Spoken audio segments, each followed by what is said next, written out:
kisah-kisah yang tidak ada di dalam Quran itu kok bisa sejarahnya muncul di tafsir Jalalain, di tafsir Tabari, di tafsir Ibnu Katsir. Dari mana? Sampai tahu bahwa cerita tentang Ilyas, cerita tentang Elisa, dari mana taunya? Kok sampai tahu bahwa istrinya bahwa ada keluarga Yohanes Pembaptis, Yahya, yang namanya Asba atau Elizabeth. Padahal di Quran nggak ada kata Elizabeth. Kok sampai muncul nama Elizabeth, dari mana coba? Ya dari Bible, dari mana lagi kalau bukan dari Alkitab? Tapi kalau itu sudah dikutip oleh Ibnu Katsir, orang tidak lagi membahas Ibnu Katsir dapatnya dari mana. Coba lihat di tafsir-tafsir di umum, ini ada di tafsir At-Tabari, Ibnu Jarir At-Tabari yang judulnya Jami'ul Bayan fi Tafsir Al-Quran, juz sekian, halaman sekian. Terus dapatnya dari mana Tabari? Loh, kenapa sumber yang dikutip Tabari kok ditolak, dituduh palsu? Padahal dia ngutip dari yang palsu tadi, ngutip dari yang dituduh palsu tadi. Saya ngomong tapi sambil nada guyon. Nah begitu juga bagi saya, Mormon itu tidak ada. Untuk apa Mormon itu, saya bilang. Meskipun itu ada pendeta, bukan pendeta, pejuang hak asasi dari Mormon, Thor siapa namanya itu ada. Bukunya tebal segini.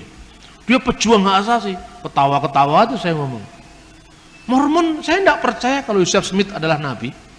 Tetapi siapa yang bisa menolak keyakinan orang bahwa Joseph Smith adalah nabi? Saya nggak punya hak. Yang punya hak adalah Tuhan. Nah Tuhan aja mengizinkan, kok saya menolak? Biarkanlah lalang itu tumbuh sampai bersama gandum sampai waktu menuai, saya bilang itu. Pada awal-awal pertama, banyak orang-orang Kristen yang disewa oleh tentara pemerintah Islam. Sebagai apa? Administrator, penerjemah, tabib, dokter istana. Nah, orang-orang ini pintarnya pemimpin Islam sejak masa Harun Ar-Rasyid. Bergerubak-gerubak manuskrip didatangkan dari India, Persia, Yunani, isinya matematika, geometri, geografi, fisika, kimia, semua diterjemahkan dalam bahasa Arab. Ada ambil alih teknologi ke dalam bahasa Arab, dan kemudian siapa yang menerjemahkan? Orang-orang Kristen. Sampai pada masa dinasti Abbasiyah, zamannya Khalifah Al-Ma'mun, penerjemah kekuatan itu ada di tangan orang-orang Kristen Syria Timur. Di Baghdad dibentuk yang namanya Baitul Hikmah, ketuanya Hunain bin Ishaq, seorang anggota gereja Syria Timur. Itulah yang menerjemahkan karya-karya sastra termasuk teologi. Saat itu yang namanya Ahli Sunnah wal Jamaah belum muncul sampai dinasti Abbasiyah. Karena apa? Islam hanya punya kekuatan militer. Kalau dia mengatakan Allah itu memiliki sifat-sifat, itulah yang harus kita imani. Titik. Tidak pernah bertanya bagaimana hubungan sifat Allah dengan wujudnya, dengan zatnya. Tidak pernah. Baru itu dirumuskan ketika muncul gerakan Mu'tazilah. Karena pengaruh kuatnya filsafat Yunani, baru muncul Imam Asy'ari yang mengatakan asifatul laisatil dzat walahiyya ghairuha. Sifat Allah itu tidak sama dengan zatnya, tapi juga tidak beda dengan zatnya. Bagaimana itu? Bila kaif wala tasbih. Kita hanya bisa menyembahnya, mempercayainya, jangan bertanya bagaimana. Nah itu mungkin yang melatar belakangi ojo kakean takon dosa itu. Bila kaif wala tasbih. Ya toh? Kalau kita lihat nama Isa itu sudah berbeda dengan nama standar di teks-teks Arab. Di dalam teks bahasa Arab, kebanyakan dalam Injil bahasa Arab tidak dikenal kata Isa. Yang dikenal kata Yeshua. Yeshua Al-Masih, Yesus Kristus, bukan Isa Al-Masih. Dari mana ini kata Isa ini muncul? Ternyata itu dari Kristen Syria. Nah, Kristen Syria ini di dalam penerjemahan teks-teks Arab, dia tidak pernah menerjemahkan sampai hari ini menjadi Yeshua dalam teks Arab, ya. Tetapi Isa, misalnya beberapa biara ditemukan dengan nama Isaniyah, pengikut Isa. Itu tahun 571, sejaman dengan tahun kelahiran Muhammad.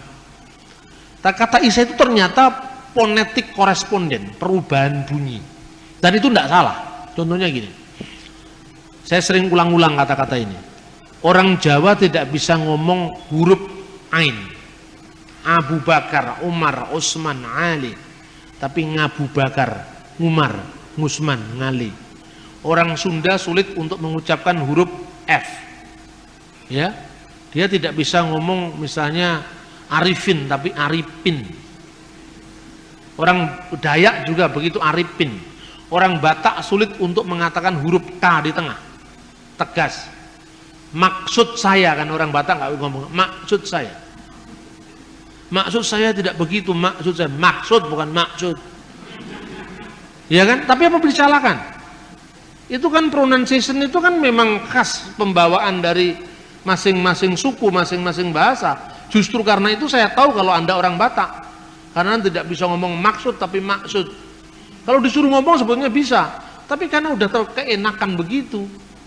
Orang Bali tidak bisa ngomong huruf D dan D. Makanya sulit masuk Islam, kan nggak bisa ngomong dalika, dalika, kan orang Bali. Batuk nggak bisa, mesti batuk. Jadi sakit batuk, batukmu itu tidak ada bedanya, bener kan? Nah ini yang namanya fonetik koresponden. Orang bahasa serumpun pun begitu. Misalnya orang Arab menyebut dengan huruf, orang Yahudi menyebut dengan yod, Yerusalem. Kok menjadi bahasa Urusalim? Tiba-tiba menjadi alif dan hamzah di atasnya. Kadang-kadang menjadi ain. Maka dalam konteks itu Yesua menjadi Iso, Isa. Seperti O panjang kadang-kadang menjadi A panjang, misalnya Shalom itu shin, shin bukan sin, shin, Shalom, shin, lamet, waw, mim. Jadi O-nya yang panjang bukan L-nya yang panjang. Shalom. Menjadi O yang panjang tadi menjadi A panjang, salam. Shin-nya menjadi sin, jadi bukan shalom tapi salam. Shalom alaikum, assalamualaikum. A-nya yang panjang. Maka seperti shalom menjadi salam, iso menjadi isya. Seperti Yesaya menjadi Isaya, Yeremia menjadi Irmia, Yerusalem menjadi Urusalim, Yordan menjadi Urdun, maka Yesua menjadi Isa. Ini fonetik koresponden. Tapi bukti manuskripnya tidak ada Injil yang pernah memakai kata Isa. Kenapa di sini kok pakai kata Isa? Karena Islam mendasarkan tradisi lisan, bukan tradisi tertulis. Ini bukti lagi bahwa zaman Muhammad Injil belum diterjemahkan dalam bahasa Arab, kan begitu. Terus kemudian banyak teks-teks lain yang dipengaruhi bahasa Arab. Misalnya nama Yuhanna menjadi Yahya, itu Zahia. Dalam dialek Syria Barat Yuhanna, tapi ada beberapa dialek Syria Timur, Palestinain, Aramaik itu adalah Yahya. Zahia menjadi Yahya. Kemudian muncul lagi kata-kata kalau Abraham menjadi Ibrahim, itu umum sekali.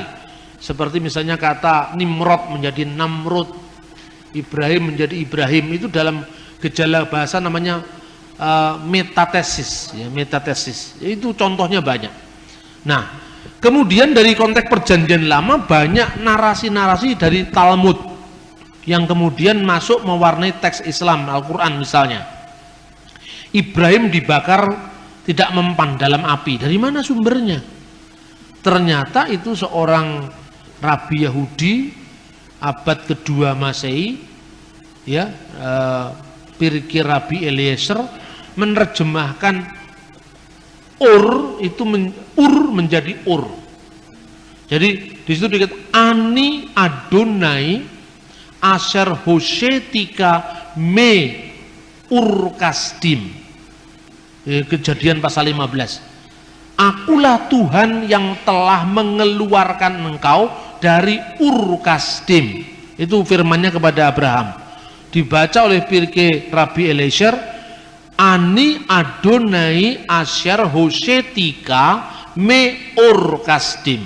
Akulah yang Tuhan yang mengeluarkan engkau dari api negeri Kasdim. Maka kemudian konteksnya Abraham dibakar tidak mempan. Itu sebenarnya tidak ada dalam teks. Itu karena kesalahan transmisi teks. Contoh yang lain misalnya, kisah tentang Sulaiman, Salomo yang memasuki Ratu Seba, yang dalam tradisi Yahudi abad kedua ketiga Masehi disebut Bilqis. Kemudian nama itu masuk dalam Al-Quran, Bilqis. Itu kemudian ketika Ratu Seba ini datang ke istananya Salomo, istana itu dibuat tempat duduknya, lantainya dari kaca. Nah, ketika dari kaca, kemudian Ratu Bilqis itu menyibakkan kainnya. Nah, kemudian di dalam cerita legenda sampai Salomo melihat bulu-bulu betisnya. Lah ini tambahan lagi yang pikiran-pikiran keras mendapat tempat di situ. Karena dia menyingkapkan kainnya. Di pikirnya itu adalah air, padahal itu adalah kaca. Nah, sebelumnya itu menggambarkan kehebatan Salomo itu digambarkan. Waktu itu pasukan burung-burung semua menghadap kepada Salomo. Kemudian Salomo ketika melihat memeriksa barisannya, ini dari sebuah komentar kitab Ester, tapi tradisi ekstra kanonik Yahudi, tradisi yang tidak resmi di kalangan Yahudi, yang tersebar dalam bentuk dongeng orang-orang Yahudi di Madinah saat itu. Digambarkan bahwa mana semua burung sudah hadir, semua makhluk sudah hadir, kecuali bulbul yang tidak hadir. Nah, di dalam teks tafsir Ester itu sebetulnya disebut ayam jantan yang tidak hadir. Tapi kemudian nggak tahu dalam konteks Al-Quran burung dengan ayam kan mirip. Lalu diartikan di situ bulbul. Bulbul di mana? Sulaiman sangat jengkelnya mau membunuh bulbul itu. Tapi tidak lama kemudian bulbul datang kasih laporan. Di muka bumi ini ada satu kerajaan yang belum tunduk pada Anda, yaitu kerajaan Seba. Ratunya seorang perempuan gini-gini. Nah, kemudian Seba pun akhirnya datang ke situ. Terus kemudian dalam itu menurut Targum Ester, ekstra kanonik. Tapi dalam Al-Quran ditambahi pasukan jin. Nah, Anda teliti bulbul itu kata apa? Pasti bukan bahasa Arab asli. Itu bisa dilacak. Kemungkinan itu beberapa ahli menduga itu dari unsur Ethiopia. Dan kenapa Ethiopia? Ethiopia pernah hubungan intens dengan Islam. Raja Negus al-Asyam itu dari sumber perjanjian lama. Terus kemudian ada fakta-fakta kristologi yang dikaburkan. Zakaria Nabi dalam perjanjian lama dikaburkan dengan Imam Zakaria dalam perjanjian baru, yang adalah bapak dari Yahya Pembaptis, ya kan? Kemudian Miriam dalam perjanjian lama yang saudaranya Harun dan Musa, anaknya Amram. Amram punya anak Musa, Harun dan Miriam kan, dikaburkan dengan Maria perjanjian baru. Sehingga ketika Maria membawa anaknya tanpa menanyakan, tanpa memberitahu siapa bapaknya Yesus itu, ya kan? Itu kemudian ditegur oleh kaumnya, versi surat Maryam, wahai Maryam saudara Harun, ya Maryam ukta Harun. Padahal ini bukan Maryam saudara Harun, ini adalah Maryam ibu Yesus. Kenapa disebut Alu Imran, keluarga Imran? Karena dianggap sama dengan Amram, seperti Abraham menjadi Ibrahim, Amram menjadi Imran.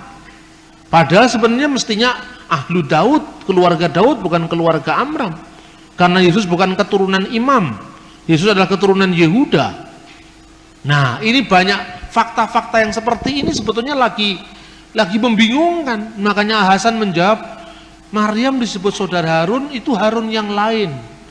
Yang tempat lain mengatakan, karena di orang Yahudi nama Harun itu nama pasaran. Di tempat lain dikatakan karena dia beriman seperti imannya Nabi Harun. Nah, tapi kalau itu kebetulan, bagaimana kebetulan sampai 2 kali? Kebetulan itu cuma 1 kali. Maryam anaknya Imran dalam surat At-Takrim dan Maryam saudara Harun 2 kali. Ini fakta-fakta sejarah. Kemudian ketika ditanya seperti itu, Yesus dalam kandungan tadi menjawab, akulah nabi. Nah, akulah nabi. Coba teksnya Anda bisa baca pada halaman 12. Diberikan kepadaku Alkitab dan dijadikannya aku seorang nabi dan dijadikannya seorang yang diberkati di mana aku berada, dan diperintahkan aku untuk melaksanakan salat dan membayar zakat selama aku hidup. Di sini kata salat ditulis dengan bisolawat wa zakawat. Tetapi ini kalau dibaca dalam teks standar menurut vokalisasi yang diberikan tradisi Islam. Tapi di sini biasanya kata salat dalam literatur hadis yang lebih mudah ditulis dengan shot lam alif tak marbutoh, bukan waw tapi tak marbutoh. Kenapa di sini solawat bukan solat? Pembacaan lain yang ditawarkan oleh orientalis bukan solawat bacaannya, tetapi selota, karena itu pengaruh bahasa Arab. Begitu juga zakawat, ini bacaan teks Islam, jamak dari kata zakat. Kalau dalam tradisi yang lebih muda, za, kaf, alif, tak marbutah. Kenapa dibuat huruf waw di sini? Karena kemungkinan ini diambil dari bahasa Arab zekota, zekota, waw. Zekota menjadi zakat, zakawat, kemudian shilota menjadi sholat, sholawat. Ini pengaruh bahasa Arab. Nah, tapi itu tesisnya siapa ini namanya, Luxemburg, yang heboh beberapa tahun yang lalu itu. Karena di situ ada kemungkinan besar misalnya bacaan hur itu artinya anggur perjamuan suci. Itu berasal dari surat-surat Mar Ifraim dari Syria. Tapi di situ hur dalam teks Quran diartikan seorang bidadari yang bermata jeli, yang tetap perawan di surga. Nah, yang dikaruniakan kepada hamba-hambaku yang beriman. Tetapi tidak diceritakan yang perempuan dikasih bidadara, tidak ada. Tapi yang laki-laki dikasih bidadari. Kan begitu. Nah, ini teksnya seperti itu. Nah, ternyata saudara-saudara, berbicara waktu bayi, ini tidak ada dalam tradisi tertulis abad Yesus, tidak pernah ada. Kapan mulai ada? Kan begitu. Ini ternyata berasal dari buku yang judul Injil Tufuliyah, The Arabic Gospel of Infancy, Injil Tufuliyah. Dan buku ini baru muncul abad ke-7, terjemahan The First Gospel of Infancy dari bahasa Suryani, bahasa Syria, abad ke-4 dan abad ke-5 diterjemahkan dalam bahasa Koptik. Bunyinya seperti ini. Dalam buku Yusuf, imam besar yang hidup pada zaman Yesus, sementara orang menyebut Kaifas, disebutkan bahwa Yesus berbicara ketika masih dalam gendongan dan berkata kepada Maryam ibunya, waqad qala, mana ini Yeshua takallama hainin kana fil mahdi wa qala li Maryam ummuhu anni anna al-masih ibnullah alladhi waladati kama basyiru Jibril al-Malak wa abi arsalni liqalasil alam. Sesungguhnya aku ini anak Allah. Kata Ibnullah diislamkan menjadi Abdullah, hamba Allah, yang engkau lahirkan sesuai dengan kabar gembira dari malaikat Jibril. Yang engkau lahirkan sesuai dengan kabar gembira malaikat Jibril. Ini redaksinya persis dengan surat Maryam ayat 45. Ya Maryam, innallaha yubashirruki. Kata basyara, bisyara, kabar baik. Yubashirruki, telah memberikan kabar gembira kepadamu, bi kalimatin minhu, dengan firman dari dia, namanya Al-Masih Isa putra Maryam. Yang memberitakan ini, idkholatil malaika, berkatalah malaikat. Dalam teks Injil Tufuliyah, sesuai dengan kabar gembira yang diberitakan malaikat Jibril.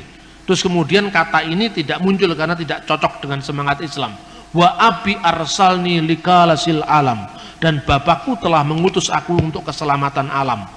Ini baru muncul kira-kira abad ke-4 dalam bahasa Syria, abad ke-5 dalam bahasa lain di bahasa-bahasa di Timur Tengah, lalu abad ke-7 dalam bahasa Arab. Kemudian membuat tanah jadi burung. Itu berasal dari Injil Thomas al-Israeli, sering dibaca dengan Bisharat Tuma al-Israeli. Digambarkan Yesus membuat tanah lalu ditiup menjadi burung, 12 burung merpati. Ini kemudian muncul dalam surat Ali Imran ayat 49, ya, surat Al-Maidah ayat 110. Ini Anda bisa membaca ketika dalam ayat halaman 14 tentang masa kanak-kanak Yesus ketika umur 5 tahun membuat mujizat tanah menjadi burung pada hari Sabat. Nah, kemudian tentang Tritunggal yang dipahami Tritheisme itu juga bisa berangkat dari tradisi pagan Arab di Mekah. Nah, ini beberapa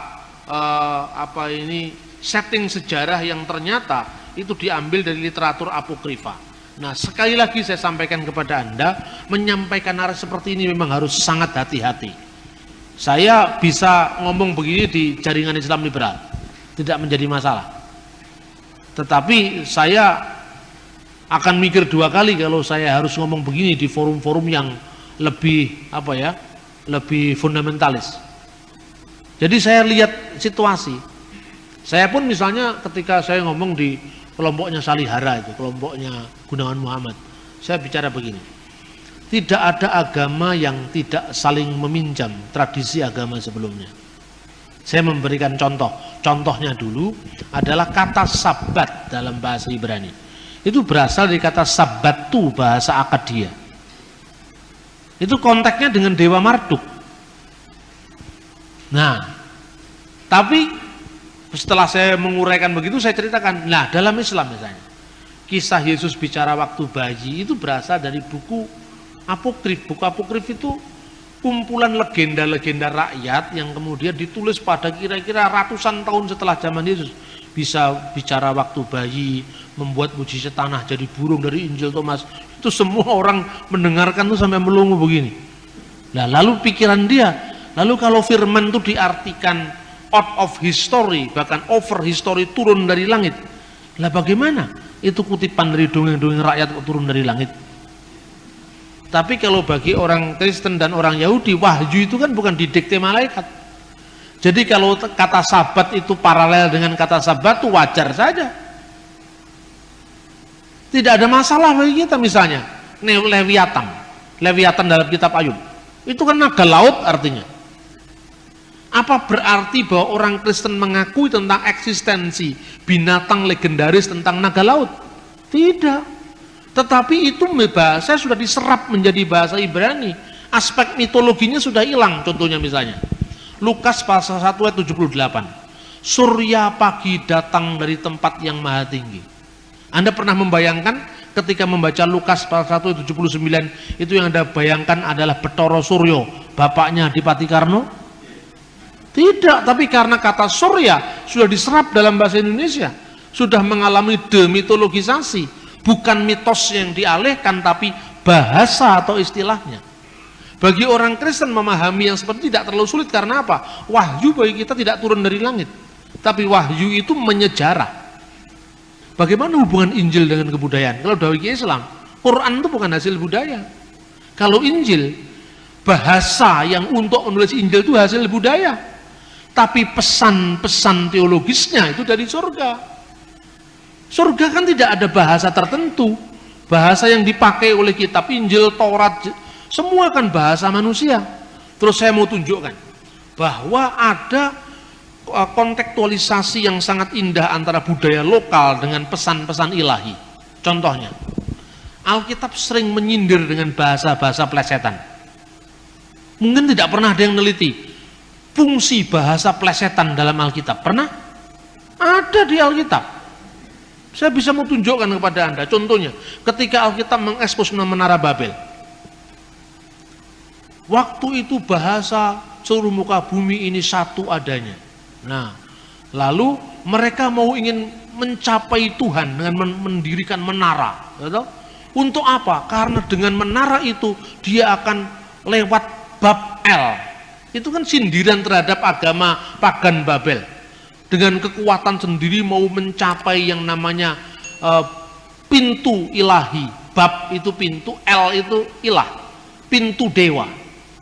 Nah, manusia sudah membangun menara itu, akhirnya oleh Tuhan diporak-porandakan dengan pluralisme bahasa. Akhirnya mereka kacau balau, bukan Babel yang didapat, tapi Balel yang didapat. Balel itu plesetan dari Babel, artinya kacau balau. Katanya Babel, nyatanya Balel. Katanya mau mencapai pintu ilahi, ternyata kekacauan. Itu kan sama dengan parian bahasa Jawa. Jari ini bulah kok ireng, jari ini sekolah kok meteng. Hubungan antara eng itu ada, l itu ada, itu sebetulnya ada dalam budaya Alkitab. Ini kan menarik. Ayo, pernah kehabisan bahan untuk ngomong budaya? Tidak pernah, karena Alkitab ini sangat kaya dengan itu.